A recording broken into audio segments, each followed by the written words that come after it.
ইন্নাল হামদুলিল্লাহ ওয়াসসালাতু ওয়াসসালামু আলা রাসূলিল্লাহ।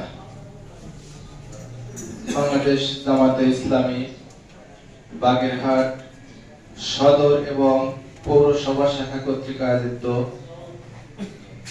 বুদ্ধিজীবী দিবস উপলক্ষে আলোচনা সভা অনুষ্ঠান আমরা শুরু করতে পেরেছি।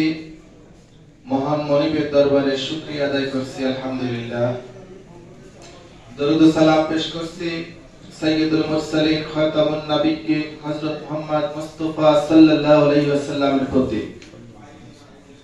শ্রদ্ধার সাথে স্মরণ করছি বাংলাদেশের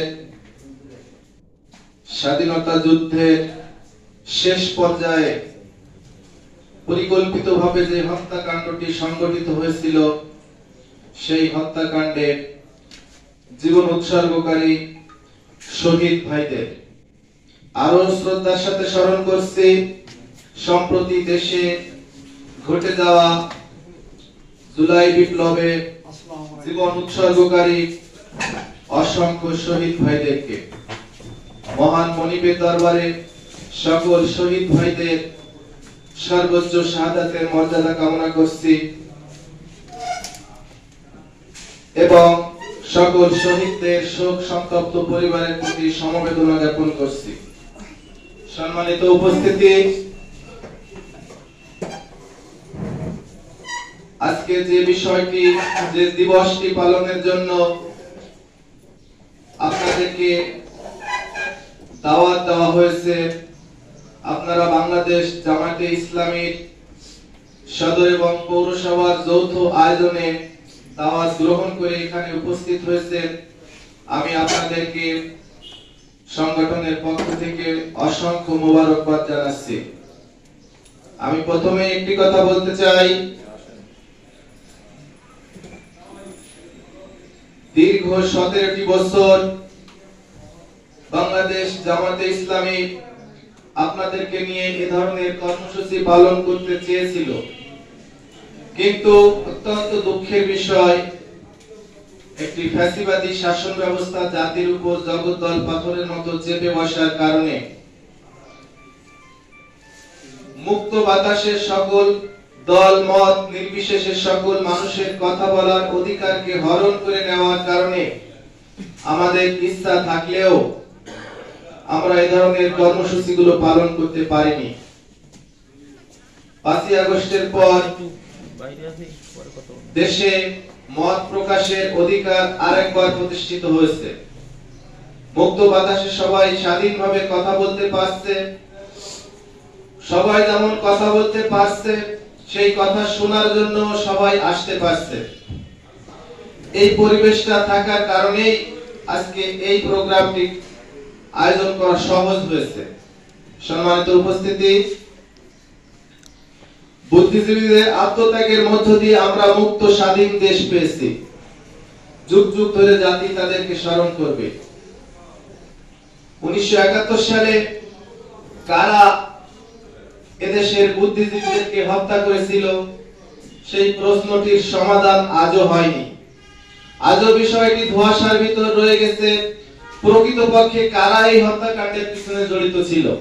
আমি সর্বপ্রথম বর্তমান সরকারের কাছে এই দাবি জানাচ্ছি, 5 তারিখের পর এই দেশটি আরেকবার স্বাধীন হয়েছে। এই নতুন স্বাধীন দেশে বর্তমান সরকার যেন 71 সালের সেই বুদ্ধিজীবী হত্যার ঘটনাটিকে পুনরায় তদন্ত করে সঠিক রহস্য উন্মোচন করে।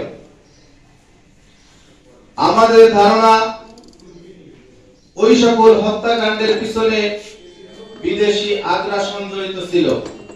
এই দেশকে মেধা শূন্য করে দেওয়ার জন্য, নতুন স্বাধীন হতে যাওয়া একটি দেশকে সুপরিকল্পিতভাবে মেধা শূন্য এবং বিদেশি নির্ভরশীল করে দেওয়ার জন্য পরিকল্পিতভাবে সেই বিদেশি আগ্রাসনকে বাস্তবায়নের অংশ হিসাবে সেই দিন বুদ্ধিজীবীদেরকে বাছাই করে হত্যা করা হয়।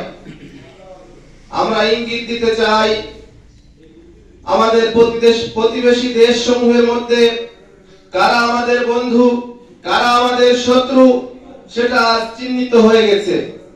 5 তারিখের পর বর্তমান অন্তর্বর্তী সরকার পরিচালনার ক্ষেত্রে সবথেকে বেশি বাধার সম্মুখীন হচ্ছে পার্শ্ববর্তী দেশ ভারতের কাছ থেকে।